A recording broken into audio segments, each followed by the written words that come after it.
program is brought to you by Sky Plus Multimedia Network. नमस्कार, मैं कलाम अजनबी और आप देख रहे हैं स्काई प्लस न्यूज़। दर्शकों, जैसे जैसे मतदान की तारीख नज़दीक आती जा रही है, वैसे वैसे कटिहार के 7 विधानसभा सीटों में से कुछ सीट पर गठबंधन और महागठबंधन के बीच टक्कर होने के आसार दिख रहे हैं। इनमें से प्राणपुर विधानसभा सीट एक ऐसी हॉट सीट मानी जा रही है जहां सीधी टक्कर महागठबंधन प्रत्याशी तौकीर आलम और निर्दलीय प्रत्याशी मोहतरमा इशरत परवीन के दरमियान बताई जा रही है। ग्राउंड रिपोर्ट के मुताबिक आज से 4 दिन बाद मतदान होना है। ऐसी स्थिति में दोनों प्रत्याशियों ने अपनी पूरी ताकत आवाम के पीछे झोंक दिया है। आइए देखते हैं प्राणपुर से यह रिपोर्ट। तौकीर साहब, आप प्राणपुर विधानसभा की नुमाइंदगी करने जा रहे हैं महागठबंधन के प्रत्याशी के रूप में।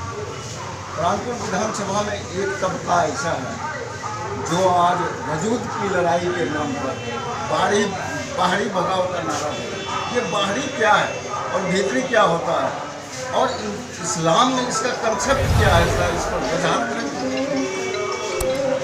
मैं सभी से यही वजाहत नहीं बल्कि ये कहना चाहूँगा कि चुनाव मुद्दे के आधार पर लड़ी जाती है। चुनाव जो राजनीतिक पार्टी है वो इशू के आधार पर लड़ती है और चुनाव ऐसे उम्मीदवार को लड़ाए जाते हैं जो उनके साथ मजबूती से जम रहे, उनकी विचारधारा से जुड़े रहे। अब ऐसे लोग बाहरी भीतरी और कौन नारा दे रहे हैं जिनका अपनी कोई आइडियोलॉजी नहीं है, जिनकी अपनी कोई सोच नहीं है, जिनका अपना कोई विचारधारा नहीं है, कभी इधर इस पार्टी में, कभी उस पार्टी में, कभी किस में, तो वो लोग और उनके कुछ लोग अगर कुछ बात कह रहे हैं तो उस बात में अब मुझे लगता है कि देखिए, हकीकत में विधानसभा का चुनाव, लोकसभा का चुनाव जहाँ होता है, जो हमारे संविधान में जो नियम है, जो कानून है, कॉन्स्टिट्यूशन बना हुआ है, उस अनुसार ऐसा कोई कंसेप्ट नहीं है। पहली बात और जहाँ तक बात है कि मुद्दे के आधार पे अगर मुद्दे के साथ आप जुड़े हुए हैं उस विधानसभा के साथ, तो आप सही माने में उस विधानसभा के नुमाइंदगी करने के लायक हैं। अब मैं पिछले बार चुनाव यहाँ से लड़ा, पिछले बार भी मैं कटिहार रहता था शहर में, अभी भी कटिहार शहर में रहता हूँ। कुछ लोग 1-2 महीने के लिए चुनाव के लिए यहाँ आ जाते हैं उनका, और वो बोलते हैं कि हम यहीं के बेटा हैं। कुछ लोग कटिहार में रहते हैं, वो लोग भी परमानेंट वही रहते हैं, फिर वो अंदर बाहर वाला नारा देते हैं। तो पिछले बार भी हमको यहाँ हमें प्राणपुर की जनता का ने 40,000 वोट दिया हमें एक, और उसके बाद मुझे राष्ट्रीय पैमाने पर काम करने का मौका मिला। वो चुनाव जो मुद्दा है वो बेरोजगारी को लेकर मुद्दा है, वो किसानों को लेकर।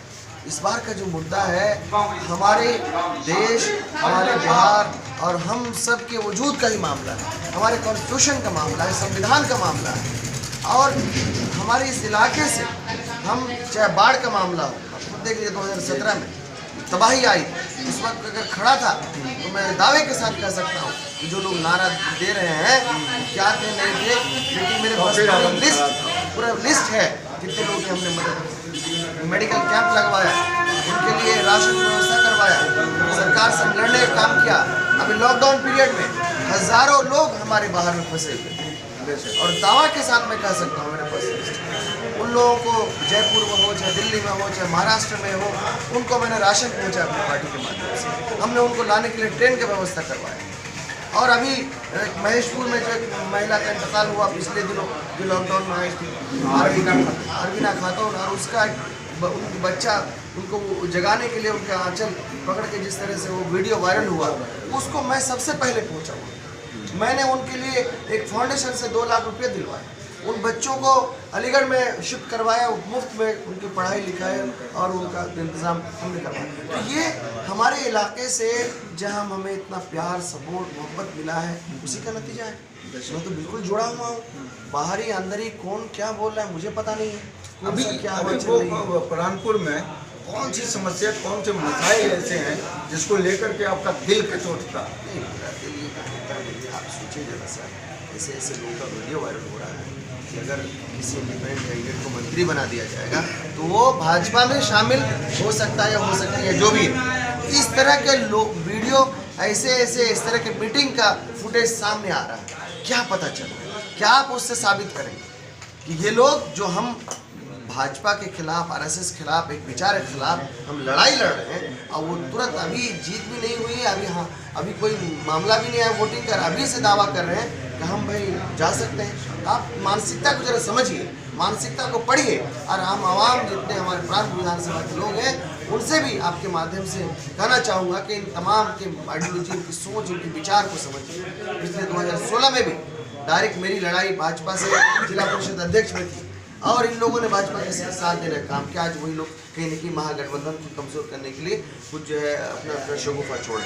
यहाँ की जो बुनियादी समस्या है, यहाँ की बुनियादी समस्या शिक्षा को लेकर, यहाँ की बुनियादी समस्या रोजगार को लेकर, यहाँ की बुनियादी समस्याएं यहाँ के किसान जो बदहाल हैं उनको लेकर। तो स्वास्थ्य की सुविधा नहीं है, अच्छे जो कई हॉस्पिटल बने हुए मैं देखा घंटा में 20 साल से हॉस्पिटल बना हुआ, डॉक्टर नहीं है।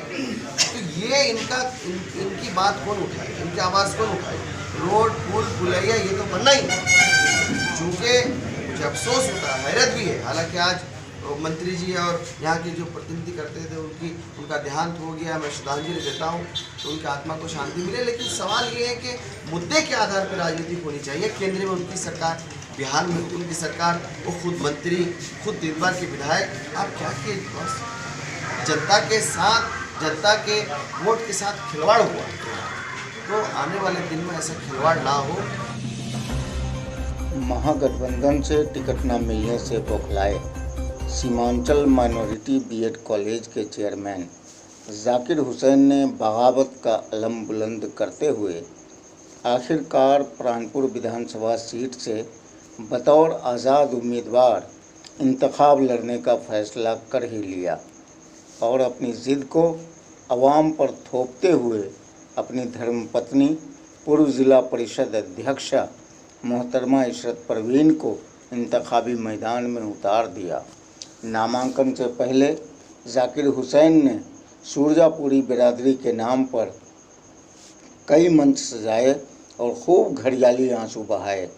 मुसलमानों को बिरादरी के नाम पर तकसीम करने के लिए उन्होंने बाहरी भगाव का नारा दिया और अपने ही ज़िले के महागठबंधन उम्मीदवार तौकीर आलम को फतेहयाबी से दूर रखने के लिए सूरजापुरी वर्सेस शेरशाहबादी बिरादरी में नफ़रत और अदावत का बीज बो दिया।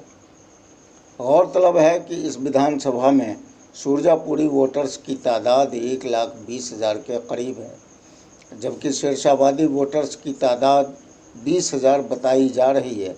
सवाल यह उठता है कि मुसलमानों पर कोई आफत का स्याह बादल जब मंडराता है तो क्या उस वक्त हम बिरादरी में बटे होते हैं? नहीं, हरगिज़ नहीं।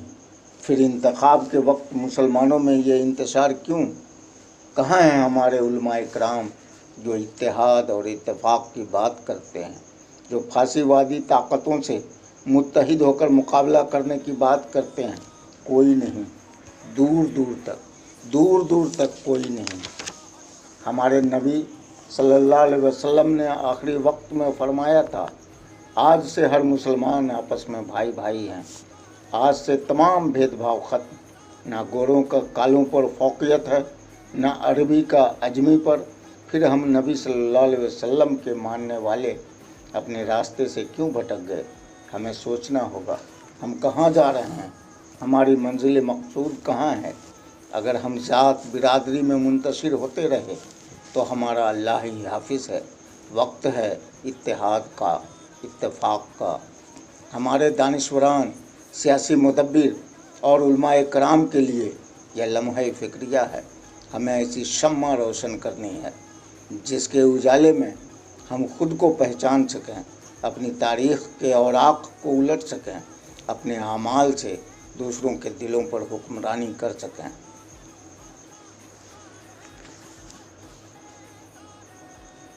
बीजेपी की भी सरकार बने और इशरत परवीन को मंत्री बनावे।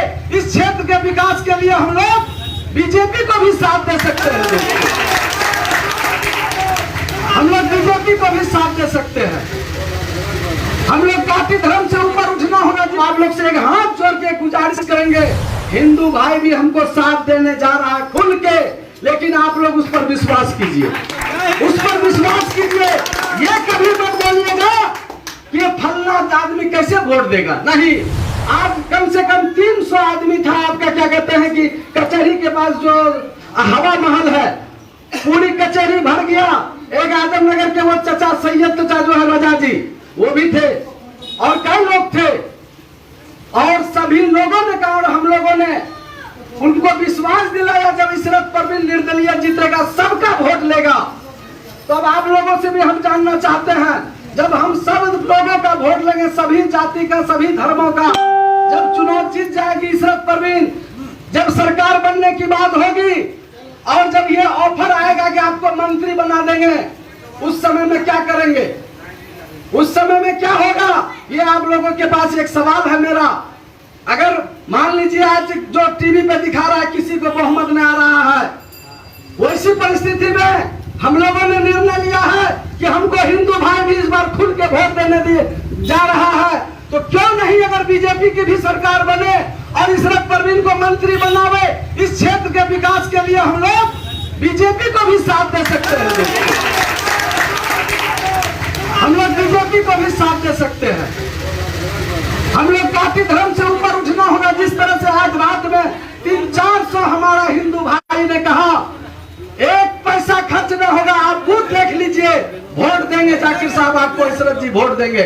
ऐसी स्थिति में जब हमको हजारों वोट हिंदू भाई देगा, तो मैं एक वोट देकर के आजमनगर प्राणपुर विधानसभा के लिए भाजपा को समर्थन किया, तो क्या बुरा किया। आपको हमारा ये चैनल पसंद आया हो तो लाइक करें, शेयर करें, कमेंट सेक्शन में जाकर के कमेंट करें और सब्सक्राइब करें। बेल आइकन को दबाना ना भूलें, क्योंकि आपका सहयोग हमारे लिए ज़रूरी है।